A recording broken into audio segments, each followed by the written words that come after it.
Ever had a connection that felt amazing, and then she just went cold? You rack your brain, replaying every moment thinking, what big mistake did I make? Most men assume attraction dies because of a dramatic event, a huge argument or a moment of disrespect. That is almost never the case.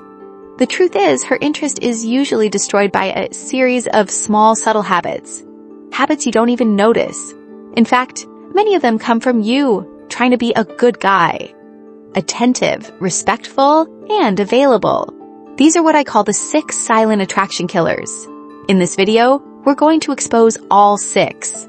I'll explain the hidden psychology behind why these well-intentioned actions backfire and give you the exact playbook to fix them for good. This isn't about changing who you are. It's about understanding the signals you're sending. So let's get straight into it and uncover the first, and possibly most common, silent killer. The first silent killer is confusing interest with constant availability. Your intention is good. You want her to feel like a priority.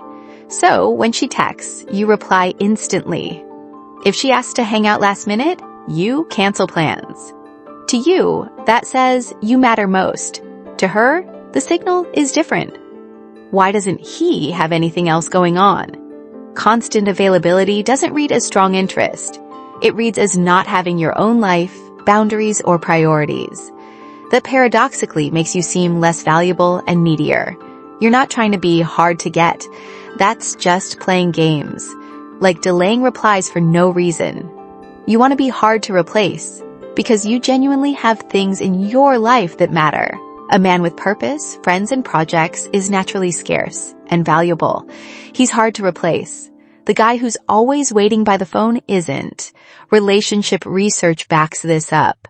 When someone responds instantly every time and is constantly available, especially early on, they often come across as more dependent, and attraction can drop.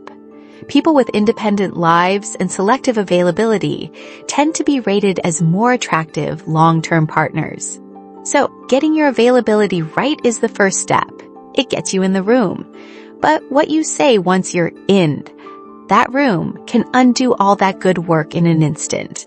The second silent killer is one of the most common ways men try to build connection. But to her, it often feels less like a conversation and more like an interrogation. And this happens because you're genuinely curious. You want to learn all about her and show you're paying attention. The intention is good. A one-sided barrage of questions makes her feel like she's under a spotlight instead of with a person. It starts to feel less like a date and more like a job interview. Remember, conversations are about flow, not data collection. So instead of machine gunning questions, use that curiosity to build a two-way moment with what I call the question, connect, respond method. You ask a question, you connect her answer to your own experience or thought. Then you ask a follow-up that stays on that thread and pulls you both a little deeper into it. Here's the wrong way. You ask, where did you travel? She says, Italy. You just say, cool, what do you do for work? That's data collection. Now, the right way, using QCR. Question, where did you travel? She says, Italy. Connect. Wow, I've always wanted to go. I'm a huge foodie, so Italy is on my bucket list. Respond, what was the best meal you had there? Now, you're in a shared emotional space around something specific instead of just ticking boxes. And this isn't just a Vicky opinion. Research shows people like you more when you ask genuine follow-up questions instead of constantly switching topics. QCR is simply a way to turn that into a habit. Okay, we've now covered being too available and acting like an interviewer.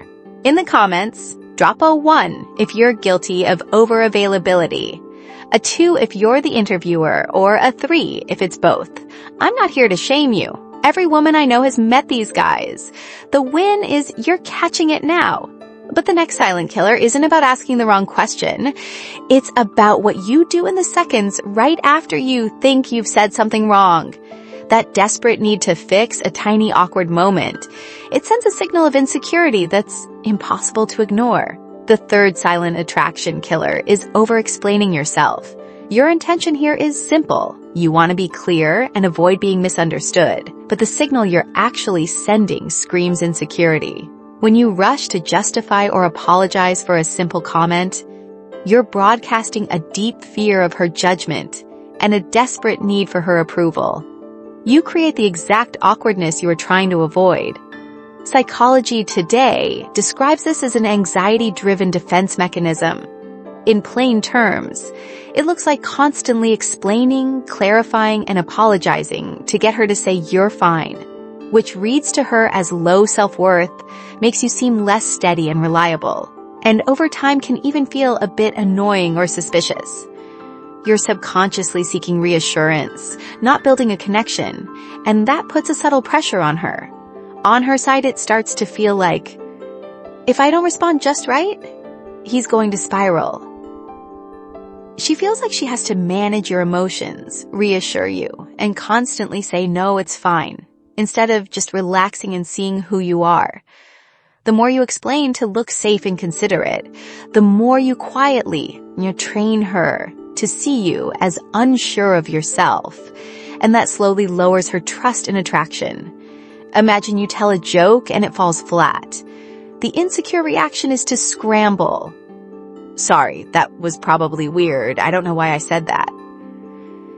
Even if she didn't think it was weird, your reaction now forces her to see this as a moment of your insecurity. It puts her in the role of deciding whether to comfort you or just let the awkwardness hang there. A confident guy lets the moment breathe. He might just shrug with a small smile and say, well, they can't all be winners. Anyway. And then he moves the conversation forward. The message she gets is, he's comfortable with himself. He doesn't need me to validate every little thing. And that ease is what actually feels attractive and safe. So your fix here is simple. Confidence isn't about saying the perfect thing. It's about being comfortable with imperfection. Own your words. If you say something awkward, let it go. Trying to fix it only makes it a bigger deal, and every extra explanation just turns up the volume on the low confidence signal you're hoping she never notices. When you stop over-explaining, you stop begging for reassurance and finally let her experience you as the grounded, self-trusting man you're trying to be. So you've learned to stop justifying your mistakes. But there's a trap that's even more dangerous, because it feels like the right thing to do. It's justifying your good intentions. The next silent killer is the exact thing most men do to prove they're a good guy. And it's the very thing that makes a woman quietly doubt it. This is silent killer number 4, the nice guy sales pitch. You do this because you want her to feel safe and see you're not like the players. But the moment you start telling her how loyal and different you are, her guard goes up. Lines like, I'm really loyal, I'd never hurt you, sound like the promises she's heard from men who later prove the opposite. The harder you talk up your character, the more it feels like a sales pitch. Good men don't explain their goodness, they demonstrate it. Women, and the research on nice guy syndrome, read those speeches as insecurity, not safety. It's like a cafe with a sign saying, world's best coffee. A great place doesn't need that. You can smell it. Your character should be the aroma, not the sign. So when you give a trust me, I'm one of the good ones in speech, it feels like that sign. Marketing, not proof. Let her learn who you are by watching your consistency and how you treat people when there's nothing in it for you. That's the resume that builds real trust and attraction. So far, we focused on what you say, but attraction can fall apart just as fast from when and how much you share. The next silent killer feels like vulnerability to you, but to her it's like dropping 100-pound emotional weight on the second date. Your emotional pacing. This intensity shows up in predictable ways. Sharing deep personal trauma on a first date, talking about relationship titles before you've built a foundation, or love bombing. Showering her with excessive affection and future promises right away. Your intention is to fast-track intimacy, to show you're vulnerable and serious, but to her, it lands like a test, like she's responsible for your feelings. It's like asking her to carry your emotional baggage before she's agreed to a second trip with you. Research backs this up. A 2017 study by Strutzenberg and colleagues found that love bombing is often linked to insecure attachment, and women on the receiving end reported feeling so overwhelmed they pulled back to protect themselves. A connection is like a campfire. You start with kindling, light conversation, shared jokes. Let the flame catch before you add more. Early dating should feel like that. Light, fun, and gradual. Not heavy or future-loaded. Match her pace. Vulnerability is a gift to be shared when trust is built, not a burden to be handed over on date one. Okay, this brings us to the final and most important killer. You can fix all 5 we've just covered, but if you make this last mistake, the effect is different. She doesn't feel pressured or annoyed. She feels nothing. It's how a man's desire to be a good listener turns into self-sabotage, and it's the quietest attraction killer of them all. This is the moment your desire to be a respectful listener turns you into a polite, emotionally absent wall. You think you're giving her space by staying quiet and letting her talk. To her, that same quiet reads as you being bored, distracted, or just waiting for your turn. If you're nodding along with one-word responses like cool or yeah, avoiding eye contact and never adding anything, she feels like she's talking about you, not with you. It just feels like disinterest. So she mentally checks out and quietly decides there's no real spark here. In a 2024 PLOS-1 speed dating experiment led by Hoffman, those who showed active emotional responses and steady eye contact were the ones partners chose for second dates, while passive, unresponsive listeners were the ones rejected, because women read that silence as emotional disconnection. The same pattern behind those dates where you sat there being polite and then never heard from her again. So the fix isn't to start talking over her. It's to actually participate. Real listening shows up through your reactions and engagement, not just your silence. Do these 3 things. First, maintain warm, consistent eye contact. Don't stare, but let your eyes show you're focused on her. Second, give small, real-time verbal affirmations. Not just a nod, but an wow, or interesting. Those little sounds say, I'm with you. And third, the most powerful one, ask a single connecting question. Instead of just tracking the facts of her story, ask about the feeling. That's what makes her feel seen and emotionally safe.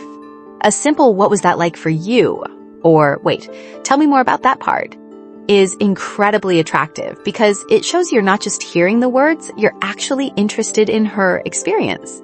And that right there, being genuinely interested in her experience, is the perfect place to land because it reveals the single most important secret behind everything we've discussed. Let's quickly recap the 6 silent attraction killers we've covered.